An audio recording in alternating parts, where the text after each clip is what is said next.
خالد مقبول صاحب اس نشست کے اوپر الیکشن لڑ رہے ہیں اور خالد مقبول صاحب نے جب سے پی ایس پی جوائن کی ہے تو جو پہلے کی پوزیشن تھی وہ بھی وہ کھو چکے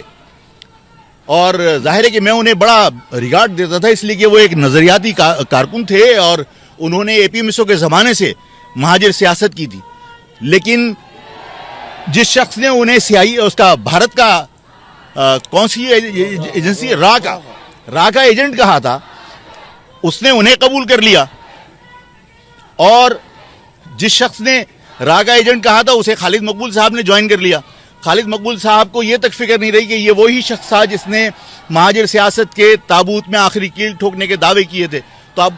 ان حالات میں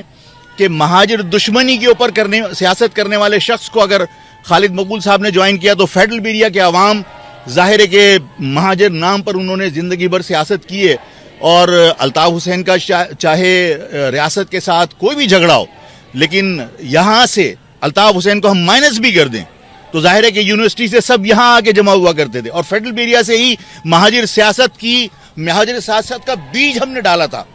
اور اس فیڈرل بیریا کے اندر مہاجر نام کے بغیر اگر کوئی سیاست کرتا ہے تو وہ کبھی بھی کامیاب نہیں ہو سکتا. اور دیکھیے آج